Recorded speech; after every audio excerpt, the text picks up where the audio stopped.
하나님 아버지, 오늘도 하나님이 우리에게 생명을 주시고 믿음을 주시고 환경과 건강을 주셔서 이렇게 나와 예배도 하고 기도도 올리게 하심에 감사합니다. 하나님이 허락하지 아니하셨으면 아무것도 할 수 없는 존재들인 것을 고백하고 하나님이 주신 것들로 살아가는 담대함과 믿음이 있게 되기를 원합니다. 오늘도 우리와 함께 하시고 도와주시옵소서. 믿음으로 언금한 손길들 위에 복을 주셔서 하나님이 우리에게 맡겨주신 것이 있기에 드릴 수 있는 힘도 있었사오니 하나님이 맡기신 것을 주의 뜻대로 잘 사용하는 지혜와 명철이 있는 우리 모두가 되도록 복의 복을 더하여 주시옵소서. 예수님의 이름으로 기도하였습니다. 아멘. 하나님의 말씀은 잠언서 22장 1절에서 4절까지 말씀을 함께 합독하겠습니다. 잠언서 22장 1절에서 4절까지 말씀입니다. 함께 읽습니다. 시작. 많은 재물보다 명예를 택할 것이요 은이나 금보다 은총을 더욱 택할 것이니라. 가난한 자와 부한 자가 함께 살거니와 그 모두를 지으신 이는 여호와시니라. 슬기로운 자는 재앙을 보면 숨어 피하여도 어리석은 자는 나가다가 해를 받느니라. 겸손과 여호와를 경외함의 보상은 재물과 영광과 생명이니라. 우리가 신앙생활을 하면서 가장 먼저 배우고 마지막까지 고백해야 되는 것은 하나님은 모든 것과 모든 일의 주인이 되시고 주관자가 되신다라고 하는 사실입니다. 우리는 창조하신 하나님을 믿지요. 창조하신 하나님을 믿는다는 게 무슨 얘기입니까? 이 세상에 존재하는 모든 것의 주인이 하나님이라고 믿는 거 아니겠습니까? 유일한 구세주이신 예수를 믿는다는 것은 구원할 수 있는 능력과 권한을 오직 한 분이 가지고 계시다라고 인정하는 거 아니겠습니까? 다른 종교들처럼 돌을 많이 쌓으면 어느 경지에 이른다거나 어떤 말씀을 깨달으면 자격을 얻는 게 아니고 오직 한 주인이 베푸신 것으로만 살 수 있다. 이걸 고백하는 게 우리의 믿음 아니겠습니까? 수많은 사람들이 우리를 판단하고 비난하고 욕할 수 있지만 결국 마지막 유일한 심판자는 한 분밖에 없다고 우리가 믿는 거 아니겠어요? 결국 우리의 믿음의 처음과 끝은 간단합니다. 모든 것의 주인이 하나님이시다라고 하는 거죠. 성경을 보죠. 디모데전서 6장 15절입니다. 함께 읽죠. 시작. 기약이 이르면 하나님이 그의 나타나심을 보이시리니 하나님은 복되시고 유일하신 주권자이시며 만왕의 왕이시며 만주의 주시라고 이렇게 되어져 있죠. 그러니 그분이 만왕의 왕이시고 만주의 주시니까 우리의 믿음은 뭡니까? 그 주인이신 그분이 정하신 때에 그분이 정하신 방법과 결과로 이 일이 진행되어진다라고 믿는 거 아니겠습니까? 그러니 우리가 구하고 알아야 될 두 가지가 있는데 도대체 하나님의 때가 언제일까 하는 것과 하나님은 어떤 결과를 꿈꾸고 계실까 하는 겁니다. 이 두 가지가 다 어디에 있느냐? 말씀 안에 있고 우리 안에 가르치시는 성령 안에 있지요. 그래서 우리가 여러 가지로 기도하고 우리 마음의 소원을 아뢰일 수 있지만 그 모든 일의 결론이 하나님의 때에 하나님의 방법으로 되어진다고 믿고 있기 때문에 결국 말씀 가운데 성령 가운데 그 답과 결과를 찾으려고 하는 것이 우리의 믿음인 거예요. 그러니 이렇게 생각해야 됩니다. 우리가 지금 가지고 있고 누리고 있고 쌓아놓고 있다 그래서 이게 내 거냐? 아닌 것을 우리가 너무 잘 알죠? 예수께서도 비유로 말씀하셨습니다. 어리석은 부자의 비유 말입니다. 여러 해 쓸 물건을 잔뜩 쌓아두고 창고를 여러 개 지어서 꽉꽉 채워뒀으니 이제 놀자 그랬더니 어떻게 되죠? 네 때는 여기까지야. 이렇게 말씀하지 않습니까? 하나님에 대하여 부요하지 못한 자라는 얘기는 하나님의 때와 하나님이 일해 나가시는 결과를 예상치 못하는 자라고 하는 말입니다. 그러니 지금 내가 얼마나 가졌냐를 자랑할 게 아니고 하나님이 이런 걸 내게 맡기셨을 때 언제까지 어떻게 쓰라고 맡기셨는지를 아는 지혜가 있어야 정상적인 신앙인이겠죠. 반대도 마찬가지입니다. 내가 가진 것이 없고 쌓아둔 것이 없고 소망하는 것이 이루어지지 않았다 그래서 낙심하거나 실망할 필요가 거꾸로도 없는 거예요. 왜? 내가 노력한다고 되는 문제도 아니고 내가 계획했다고 되는 문제도 아니잖아요. 이 말은 노력할 필요도 없고 계획할 필요도 없다 이거 아닙니다. 우리가 지난주에 배웠지 않습니까? 확실한 체험은 내가 노력을 안 하고 얻는 게 아니라 노력을 하는 겁니다. 근데 노력을 하는데 하나님이 하신 일을 발견하자고 하는 거죠.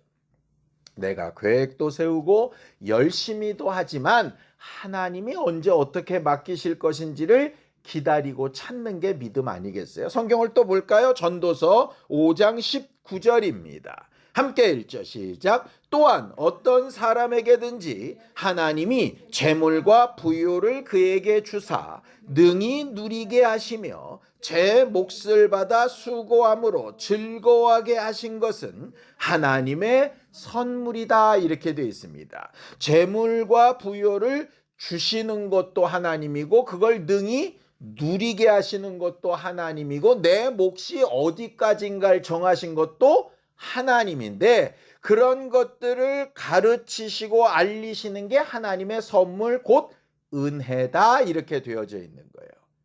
그러니 우리가 은혜를 구한다, 은혜를 사모한다 하는 얘기는 하나님의 때와 하나님이 일하시는 방법을 구하는 것이라 하는 말입니다.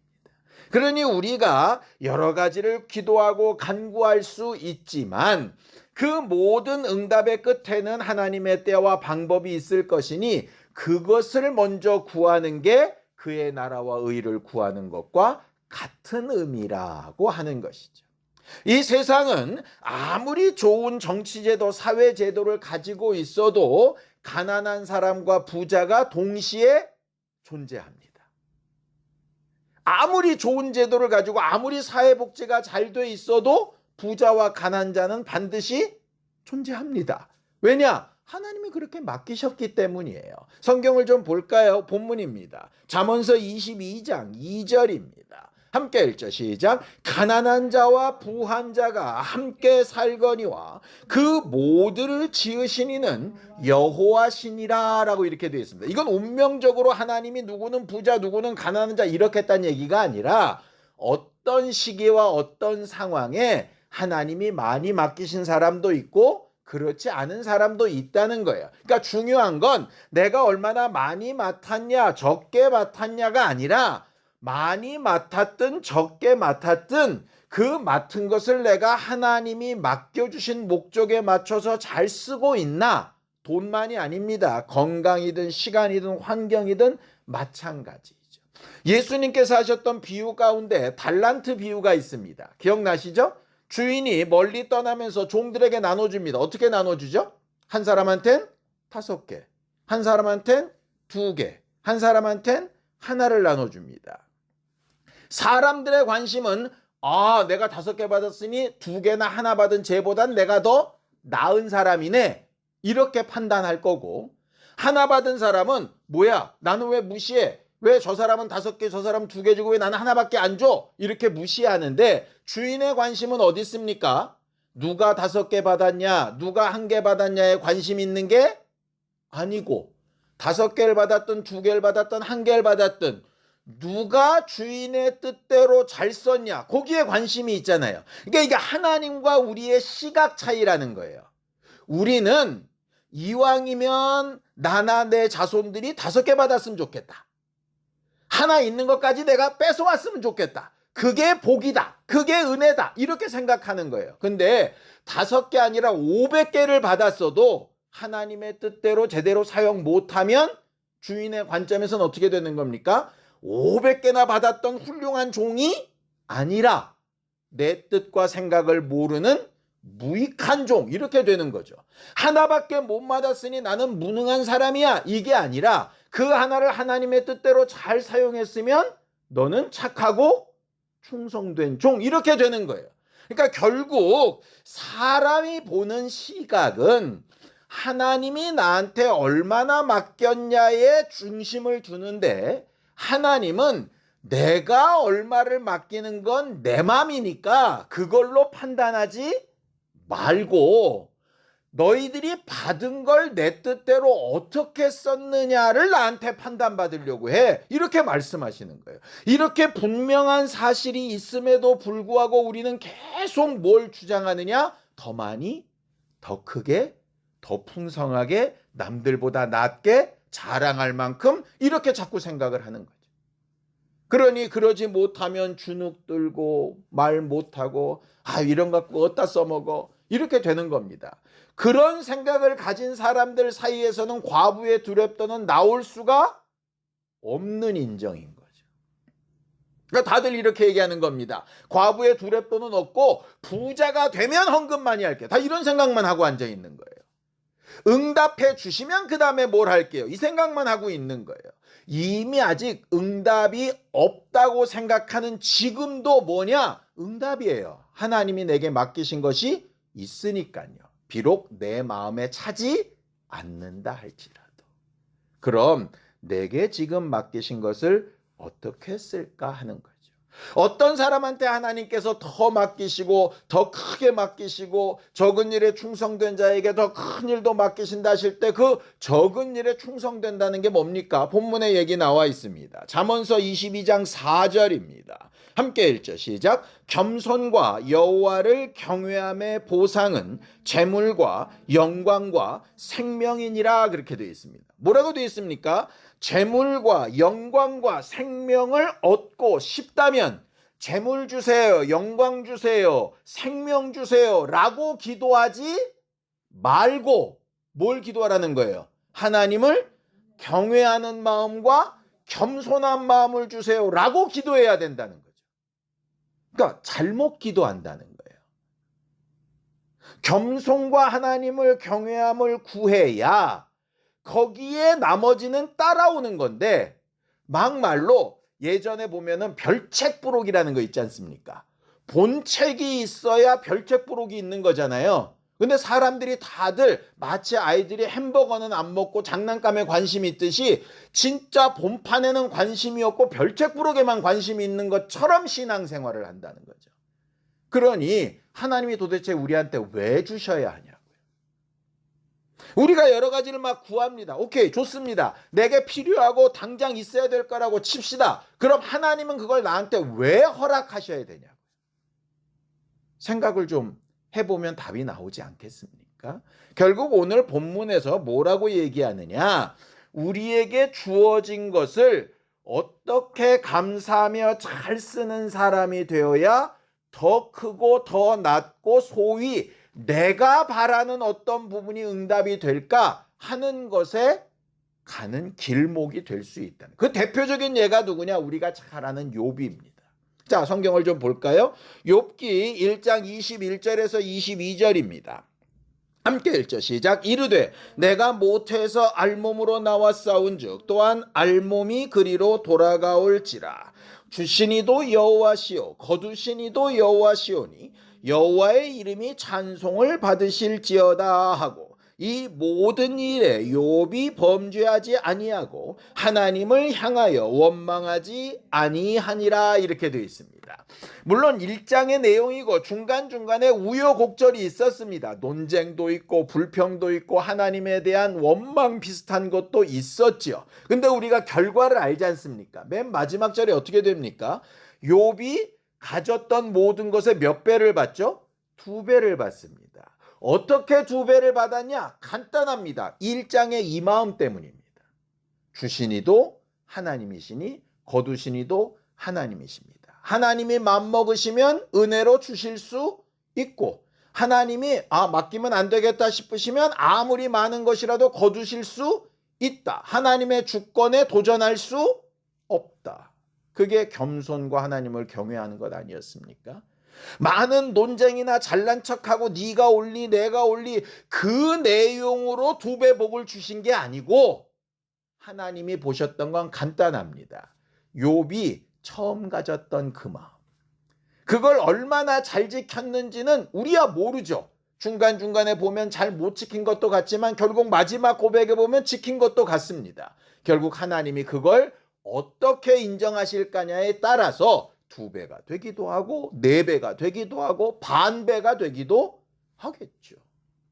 그러니 우리가 어떻게 하나님 앞에 기도해야 될까? 너무나도 정확하게 답이 나오는 상황입니다. 성경을 한 구절만 더 읽고 마치죠. 잠언서 22장 1절입니다. 함께 읽죠. 시작. 많은 재물보다 명예를 택할 것이요 은이나 금보다 은총을 더욱 택할 것이니라고 이렇게 되어 있습니다. 하나님이 은혜 베풀지 않으면 구원이 있겠습니까?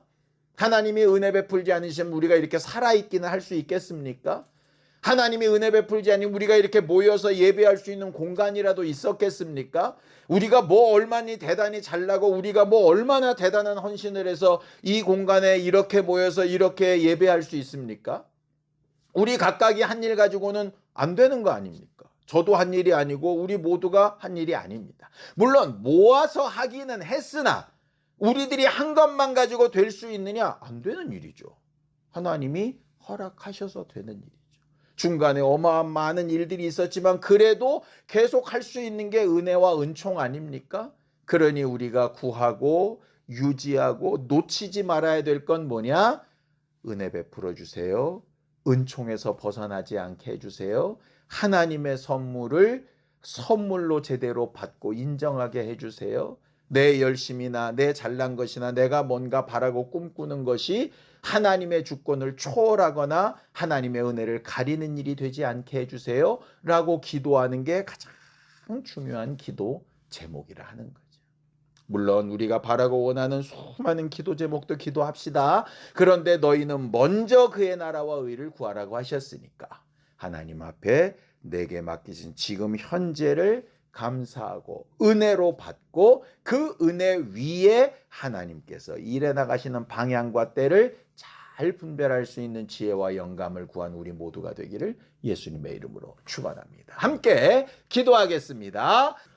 하나님, 우리를 도우셔서 하나님의 은혜와 은총 가운데 살게 하시고 하나님이 우리에게 가장 아름다운 길과 방향과 하나님이 역사하시는 증거들로 채우시는 기쁨이 풍성한 사람들이 되게 하여 주시옵소서.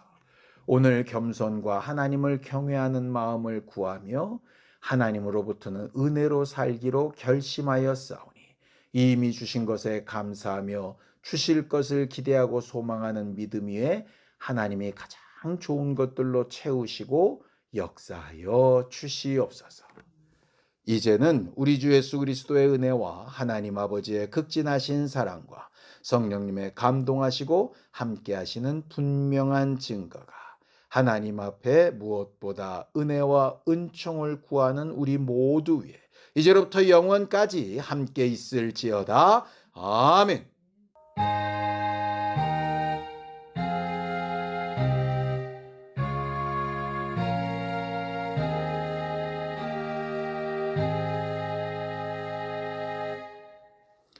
주의 은혜와 은총이 늘 충만한 우리 모두가 되기 바랍니다. 수고하셨습니다. 감사합니다.